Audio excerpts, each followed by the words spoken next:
First of all happy new year అమ్మ అందరికి. ఈరోజు January 1 ఫస్ట్ డే 2026. సో ఈ రోజు మనం ఇంటర్మీడియట్ సిలబస్ స్టార్ట్ చేయబోతున్నాం యూట్యూబ్ అని. సో ఇప్పటివరకు ఫిజిక్స్ వెరీ షార్ట్స్ ఎక్స్ప్లెయిన్ చేసి ప్లేలిస్ట్ లో పెట్టాను. బయాలజీ 10th బయాలజీ అయిపోయింది, 10th సోషల్ అయిపోయింది. సో అలాగే స్టూడెంట్స్ ఇంటర్మీడియట్ సిలబస్ పెట్టమని చెప్తున్నారు. అందుకే ఈ యొక్క January 1 నుంచి January 7 వరకు మొత్తం ఇంగ్లీష్ మీద కంప్లీట్ చేసేయబోతున్నాము. సో ఈరోజు January 1 2026 షార్ట్ స్టోరీస్ చెప్పుకుందాం. ఫస్ట్ షార్ట్ స్టోరీస్ ఎలా రాయాలి, ఎలా రాస్తే 8 మార్క్స్ ఉంటుందమ్మా, ఎలా రాస్తే ఫుల్ మార్క్స్ వస్తాయి, ఏ విధంగా రాస్తే ఫుల్ మార్క్స్ వస్తాయి నీట్ గా నేను రాసి చూపించాను. సో ఇది ఇలా మీరు స్క్రీన్ షాట్ గానీ ఏదైనా తీసుకొని లేదా లాస్ట్ లో పీడిఎఫ్ పెడతాను. సో ఇలాగే రాయండి. ఓకే, ఇది ఎక్స్ప్లెయిన్ చేస్తాను. షార్ట్ స్టోరీస్, ఇది blind dog. First of all short story అంటే ఏంటి? షార్ట్ స్టోరీ అంటే ఒక స్మాల్ స్టోరీ అనమాట. చాలా ఫాస్ట్ గా దాన్ని చదవచ్చు. ఇది చాలా షార్ట్, బిగ్ నవల్ కాదనమాట. కొన్ని క్యారెక్టర్స్ మాత్రం ఉంటారు షార్ట్ స్టోరీస్ అంటే. కొన్ని మంది మనుషులు మాత్రం కనిపిస్తారు స్టోరీలో, దానే షార్ట్ స్టోరీస్ అంటారు. సో ఇది ఒక ఓన్లీ మెయిన్ ఐడియా మీద నడుస్తుంది, ఒక ఐడియా ఉంటది. ఓకేనమ్మా. సో ఇది ఫైనల్ గా షార్ట్ స్టోరీ ఏంటి ఇస్తుంది అంటే మెసేజ్ ఇస్తుంది. ఏంటంటే అసలు బ్లైండ్ డాగ్ మీకు ఆల్రెడీ తెలిసే లెసన్ చదివారు కదా. బ్లైండ్ డాగ్ అంటే షార్ట్ గా చెప్తాను చూడండి అమ్మా. ఒక చూపు లేని భిక్షగాడు తనకు దారి చూపించడానికి ఒక కుక్కని తాడుతో కట్టి ఉంచుతాడు. ఒక రోజు అది చూసిన ఒక మంచి మనిషి తాడు కోసి కుక్కను విడిచిపెట్టేస్తాడు. మళ్ళీ అతని దగ్గరికి తిరిగి వచ్చి ఆ భిక్షగాడి దగ్గరికి మళ్ళీ తిరిగి వచ్చి ప్రేమతో సహాయం అని చేస్తుంది. అది బ్లైండ్ ఒక షార్ట్ స్టోరీ. ఇందులో నీతి ఏంటి? దయ ఉన్న చోటే నిజమైన విశ్వాసం అనేది ఉంటది. ఆ భిక్షగాడు కుక్కను టార్చర్ పెట్టడం చూసి ఒక పెద్ద మనిషి వచ్చి కుక్కను రిలీజ్ చేస్తాడు. అయినా సరే కుక్క మళ్ళీ ఆ భిక్షగాడు ఏమైపోతాడో తిరిగి మళ్ళీ కుక్క అతని దగ్గరికి వచ్చి అతనికి సాయం పడుతుంది. సో అదనమాట. అంటే దయ్యం ఉన్న చోట నిజమైన విశ్వాసం అనేది ఉంటుంది. అది షార్ట్ స్టోరీ బ్లైండ్. ఇప్పుడు లెసన్ లోకి వెళ్దాం. Introduction. The short story the blind dog is written by R.K. Narayan. He is a famous short story writer. It is about a blind beggar and street dog named Tiger. The story teaches us about loyalty, greed and freedom. ఓకేనమ్మా. So ఒకసారి point neat గా explain చేసుకుందాం. First ఇక్కడ వరకు నేర్చుకుందాం. ఓకేనమ్మా. The short story the blind dog is written by R.K. Narayan. So the blind dog దీన్ని ఎవరు రాశారు? R.K. Narayan గారు రాశారు. ఈ ఫేమస్ షార్ట్ స్టోరీ రైటర్. ఓకేనమ్మా. ఇతను చాలా మంచి చిన్న చిన్న కథలు రాస్తారు. అతను ప్రసిద్ధి కథా రచయితలో షార్ట్ స్టోరీలో. It is about a blind beggar and street dog name tiger. ఈ కథ ఒక చూపులేని భిక్షగాడు మరియు టైగర్ అనే కుక్క గురించి చెప్తది. ఓకేనమ్మా. The story teaches us about loyalty, greed and freedom. So ఈ స్టోరీ ఏం చెప్తుందంటే కథ నమ్మకం, దురాశ, స్వేచ్ఛ గురించి మనకి అర్థమయ్యేటట్టుగా చెప్తుంది. ఓకేనమ్మా. డన్. ఇందులో అర్థం ఏంటంటే నమ్మకం కుక్క యజమానికి నిజాయితీగా ఉంటుంది, దురాశ భిక్షగాడు ఆశపడతాడు, స్వేచ్ఛ ప్రతి ఒక్కరికి స్వేచ్ఛ ముఖ్యం. సో దాని మీద ఈ లెసన్ అనేది కాంటెంట్ అనేది వెళ్తది. So first of all R.K. Narayan గారు. R.K. Narayan అంటే అసలు ఎవరు? ఫేమస్ ఇండియన్ రైటర్ అనమాట. ఇతను చాలా షార్ట్ స్టోరీస్ రాశారు. ఆయన చాలా చిన్న కథలు మరియు నవలలు రాశారు. ఆయన కథలు ఎక్కువగా సాధారణ మనుషుల జీవితాల గురించి ఉంటాయి. ఆయన కథల్లో మాల్గుడి అనే ప్రాంతం లేదు, కానీ ఇతను మాల్గుడి అనే ఊరిని సృష్టించాడు, ఫిక్షనల్ టౌన్. ఓకేనమ్మా. సో మాల్గుడి డేస్ అనే ఒక పుస్తకాన్ని ఇతను రాసిన దాంట్లో ఎంతో ప్రసిద్ధి. ఆయన రాసే విధానం చాలా ఎలా ఉంటుంది? సులభంగా మరియు సహజంగా ఉంటది. అదే R.K. Narayan గారి గురించి. ఇప్పుడు మెయిన్ ఆన్సర్ లోకి వెళ్దాం. ఇది ఎలా రాయాలి, 8 మార్క్స్ ఎలా తెప్పించారు? First main answer. The dog lived in the market and ate leftover food. కుక్క మార్కెట్ లో ఉండేది మరియు లెఫ్ట్ ఓవర్ ఫుడ్ మిగిలిన ఆహారం తినేది. ఓకేనమ్మా. సో కుక్క మార్కెట్ లోనే జీవించేది, మనుషులు పారేసిన మిగిలిన ఆహారం తినేది. కుక్కకి ఇల్లు అనేది ఏమీ లేదు. ఓకేనమ్మా. సో ఇదంతా కూడా బజార్ లో ఉండే వీధి కుక్క అంటే. ఓకేనమ్మా. Done. Next. One day the dog came near the blind beggar because of the smell of food. So ఈ పాయింట్ కి ఒక రోజు కుక్కకు ఆహారం వాసన బాగా వచ్చింది. అది చూపులేని ఒక భిక్షగాడి దగ్గరకు వచ్చిందనమాట.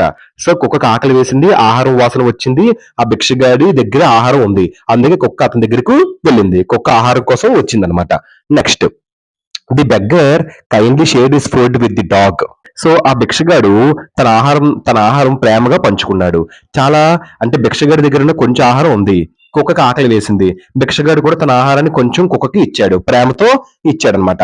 From the day the dog become loyal and started to protect the beggar. So ఇంక అక్కడి నుంచి ఆ రోజు నుంచి కుక్క భిక్షగాడికి నమ్మకంగా మారి అతన్ని కాపాడడం ఇంకా మొదలు పెట్టింది. కుక్కకు భిక్షగాడిపై ప్రేమ వచ్చింది. అది అతని దగ్గరే ఉండేది. అతన్ని ఎప్పుడు వదిలేది కాదు, అతన్ని కాపాడేది. కుక్క నిజమైన స్నేహితుడు అయిపోయింది అతనికి, బెగ్గర్కి. So done. అది పేరాకు అర్థం. ఓకేనమ్మా. ఒక కుక్క మార్కెట్ లో ఉండేది. అది ఎప్పుడు మిగిలిన ఆహారం తినేదన్నమాట. ఒక రోజు కుక్కకు ఆహారం వాసన వచ్చి అది చూపిన భిక్షగాడి దగ్గరకు వచ్చింది. ఆ భిక్షగాడు కుక్కతో తన ఆహారాన్ని ప్రేమగా పంచుకున్నాడు. ఆ రోజు నుంచి కుక్క భిక్షగాడికి నమ్మకంగా మారి అతన్ని కాపాడు మొదలుపెట్టింది. సో అంతే, అది ఈ పేరాకి అర్థం. ఓకేనమ్మా, done. Next, one day the beggar tied ribbon to the dog and used it to guide him. ఒక రోజు ఆ చూపులేని భిక్షగాడు కుక్కకు తాడు కట్టి దాని సాయంతో నడవడం ప్రారంభించాడు. భిక్షగాడు చూడలేడు, కుక్కకు తాడు కట్టాడు. కుక్క ముందుకు నడుస్తుంది, కుక్క అతనికి దారిని చూపిస్తుంది, అది గుడ్డివాడు కాబట్టి. So the beggar started to treat the dog badly. He did not care for the dog's health and only used it to earn more money. ఆ భిక్షగాడు కుక్కతో చాలా చెడ్డగా ప్రవర్తించాడు. భిక్షగాడు మంచిగా ఉండేవాడు కాదు, కుక్కతో చాలా కఠినంగా ఉండేవాడు. సో ఇంకా కుక్కకు చాలా బాధగా అనిపించేది. అతను కుక్కని సరైన విధంగా చూసుకునేవాడు కాదు, కుక్క ఆరోగ్యం గురించి అసలు పట్టించుకునేవాడు కాదు. అతను కేవలం ఎక్కువ డబ్బు సంపాదించడానికి మాత్రమే కుక్కను ఉపయోగించుకున్నాడు. ఓకేనమ్మా, అతనికి కుక్కపై ప్రేమ లేదు, డబ్బుపైనే ఉంది. ఓకేనమ్మా, the dog become weak and still stayed with the beggar. కుక్క ఇంకా బలహీనంగా మారిపోయింది, కానీ భిక్షగాడితోనే ఉండేది. కుక్క బలహీనంగా అయింది, కానీ భిక్షగాడిని వదలలేదు. ప్రేమ మరియు నమ్మకం అలాగే ఉన్నది. బలహీనంగా ఉన్నప్పటికీ కుక్క భిక్షగాడికి నిజమైన స్నేహితుడిగా మారింది. ఓకేనమ్మా, అది పాయింట్ కి అర్థం. ఈ పేరాకి అర్థం ఏంటంటమ్మా, ఒకరోజు చూపులను భిక్షగాడు కుక్కకు తాడు కట్టి దాని సహాయంతో నడవడం అనేది ప్రారంభించాడు. ఆ భిక్షగాడు కుక్కతో చాలా చెడ్డగా ప్రవర్తించేవాడు. ఓకేనమ్మా, అతను కుక్కని సరైన విధంగా చూసుకునేవాడు అస్సలు కాదనమాట. భిక్షగాడు కుక్క ఆరోగ్యం గురించి అసలు పట్టించుకునేవాడు కాదు. అతను కేవలం ఎక్కువ డబ్బు సంపాదించడానికి మాత్రమే కుక్కను ఉపయోగించాడు. అతనికి కుక్కపై ప్రేమ లేదు, డబ్బుపైనే ఉన్నది. కుక్క బలహీనంగా అయింది, కానీ భిక్షగాడితోనే ఉండేది. ఓకేనమ్మా, అది పేరాకు అర్థం. Next, upon seeing this miserable condition of the dog, the perfume vendor cut the ribbon and ఫ్రీడ్ the dog. ఇన్ని కష్టాలు పడుతుంది కుక్క, దేవుడు ఏదో విధంగా కాపాడుతున్నట్టుగా. సో అక్కడ పర్ఫ్యూమ్ అమ్మే అతను, వెండర్ అంటే పర్ఫ్యూమ్ అమ్మే అతను, పర్ఫ్యూమ్ వెండర్ తాడు కోసి కుక్కను ఫ్రీ చేస్తాడు, వదిలేస్తాడు. కుక్క స్వేచ్ఛను పొంది అక్కడి నుంచి పారిపోతుంది. ఆ పర్ఫ్యూమ్ సెల్లర్ ఒక వ్యక్తి ఒక దయ వల్ల కుక్కకు సహాయం దొరికింది, కుక్కకి ఫ్రీడమ్ అనేది వచ్చింది. The dog was happy and Ryan away. Dog చాలా హ్యాపీగా ఉంది, అక్కడి నుంచి వెంటనే పారిపోయింది. But after few days the dog came back to the beggar because it was hungry. కానీ కొన్ని రోజుల తర్వాత కుక్క ఆకలితో భిక్షగాడి దగ్గరకు తిరిగి వచ్చేసింది. సో కుక్క ఇప్పుడు స్వేచ్ఛ పొందింది, కానీ అది ఆకలిగా ఉంది. భిక్షగాడి దగ్గరికి తిరిగి మళ్ళీ వచ్చింది ఆకలి కోసం. స్వేచ్ఛ ఉన్నప్పటికీ కుక్కకి ఆహారం మరియు సహాయం కావడంతో తిరిగి మళ్ళీ వచ్చేసింది. ఓకేనమ్మా, done. This time the beggar tied the dog with steel chain and did not let it go. Final గా ఈసారి భిక్షగాడు కుక్కను మాత్రం ఇనుముతాడుతో కట్టి వదలలేదు. భిక్షగాడు కుక్కను తన దగ్గర ఉంచాలనుకున్నాడు. కుక్కను ఇనుముతాడుతో కట్టేశాడు. కుక్క వెళ్ళలేకపోయింది. భిక్షగాడు కుక్కను చాలా దారుణంగా కంట్రోల్ పెట్టాడు, చాలా దారుణంగా పనిష్ చేశాడు. అది పేరాకు అర్థం. నెక్స్ట్ పేరా. సో ఇదమ్మా లెసన్ మెయిన్ ఆన్సర్. ఈ question short story blind dog కోసం ఇస్తే ఏ క్వశ్చన్ ఇచ్చినా ఈ ఆన్సర్, ఈ మెయిన్ ఆన్సర్ ఇలా రాస్తే సరిపోద్ది. ఏది ఇచ్చినా ఇది రాస్తే చాలు. Okay, no problem at all. ఓకేనమ్మా, డన్. ఫుల్ రాస్తే ఫుల్ మార్క్స్ వేస్తాడు. సో తర్వాత ఇది కూడా రాయాలి మనం, మోరల్ ఆఫ్ ది స్టోరీ కూడా రాయాలి. Moral of the story shows that loyalty can be misused. ఈ కథ మనకి ఏం చూపిస్తుందంటే నమ్మకాన్ని టోటల్ గా దుర్వినియోగం, మిస్యూజ్ అంటే కోల్పోవడం, దుర్వినియోగం చేయవచ్చు అది చూపిస్తుంది మనకి. The dog was loyal but the beggar was greedy. Loyal అంటే ఏంటి, గ్రీడీ అంటే ఏంటి? ఓకే, లాయల్ అంటే నిజాయితీ, గ్రీడీ అంటే దురాశ. ఓకేనమ్మా, కుక్క నిజాయితీగా ఉండేది, కానీ భిక్షగాడు మాత్రం దురాశగా ఉండేవాడు. The title blind dog also means that both the beggar and the dog could not see the truth in the relationship. నిజం అర్థం చేసుకోలేకపోయారు, ఇద్దరికి చూపులు ఇందులో. ఎందుకంటే ఇద్దరు ఇక్కడ నిజాన్ని అర్థం చేసుకోలేకపోయారు. కుక్క నిజాయితీగా ఉంది, కానీ భిక్షగాడు దురాశ గల వ్యక్తి అని తెలియలేదు. సో భిక్షగాడు దురాశ గలవాడు, కానీ కుక్క నిజాయితీగా ఉన్నది అని అర్థం చేసుకోలేదు. Times people and animals cannot see what is real happening in relationship. ఈ స్ట్రక్చర్ అమ్మా మీరు కూడా పబ్లిక్ పేపర్ రాయాలి, క్యూట్ కూడా రాయండి, మంచి మార్క్స్ పడతాయి. Moral of the story main answer, introduction main answer, moral of the story, cute, theme, critical comment, ఇది కూడా రాయాలి. క్యూట్ కూడా చెందిద్దాం. అంటే ఎవరిని ఆలోచన లేకుండా అసలు నమ్మకూడదు, మోసం అవ్వడానికి అవకాశం ఉంటది. సో ఎవరికి ఆలోచన లేకుండా నమ్మకూడదు, కొందరు మనల్ని మోసం చేయవచ్చు.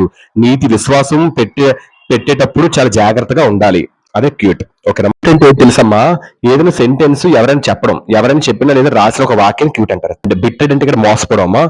ఆ లెసన్ లో మెయిన్ థింగ్, దాన్ని థీమ్ అంటారు. ఈ లెసన్ మెయిన్ థింగ్ ఏంటి? Loyalty, explanation, freedom. లాయల్టీ అంటే ఏంటి? నిజాయితీ. ఎక్స్ప్లెనేషన్ అంటే ఏంటి? దుర్వినియోగం. ఓకేనా, ఎవరినైనా నష్టపరిచేలా ఉపయోగించుకోవడం, దాని దుర్వినియోగం అంటారు. ఫ్రీడమ్ అంటే ఫ్రీడమ్ కూడా మనం స్వేచ్ఛ. ఎవరినైనా ఉదాహరణ ఈ లెసన్ లో ఫ్రీడమ్ కోసం చెప్తది. ఓకే. క్రిటికల్ కామెంట్ అంటే ఒక కథ గురించి మన ఒక అభిప్రాయాన్ని చెప్పడం, దాని యొక్క అర్థంని వివరించడం, దాన్ని క్రిటికల్ కామెంట్ అంటారు. ఈ లెసన్ లో the story reveals how innocence suffers in a world driven by human selfishness. స్వార్థపరుల మధ్య ఇటువంటి అమాయకులు ఎలా బాధపడుతున్నారో, కుక్క అమాయకం కదా, ఇన్నోసెన్స్ కదా, ఎలా బాధపడుతున్నారో చూపిస్తుంది. అదే రివీల్స్, అదే క్రిటికల్ కామెంట్. ఇది మనం అర్థం చేసుకోవచ్చు ఈ ఒక లెసన్ ద్వారా. సో ఇదమ్మా షార్ట్ స్టోరీ. ఇది బ్లైండ్ నేను ఏవైతే చెప్పాను, ఎక్స్ప్లెయిన్ చేసిన ప్రతి పాయింట్ కి ఈ మ్యాటర్ మీరు ఇలా రాస్తే మీకు ఫుల్ మార్క్స్ పక్కా పడతాయి. చాలా ఇన్ డెప్త్ గా ఆలోచించి ఎంతో హార్డ్ వర్క్ చేసి ఇది నేను తయారు చేశాను. సో 8 మార్క్స్ అలా పడిపోతాయి. ఇంటర్మీడియట్ కి మనకి సెక్షన్ ఏ నుంచి మార్కులు తీసేస్తాడు ఎంత బాగా రాశాను. కాబట్టి అందుకోసమని నేను చాలా నీట్ గా ఆలోచించి ఈజీ వొకాబులరీ పెట్టి తయారు చేసిన నోట్స్ ఇది. ఇప్పుడు నేను మీకు ఒక పీడిఎఫ్, దీని ఒక డాక్యుమెంట్ పెడతాను, చక్కగా నోట్ చేసుకుని ఇదే రాయండి పబ్లిక్ పేపర్, మీకు ఒక మార్క్ కూడా తీరు. ఓకేనమ్మా, థ్యాంక్ యూ.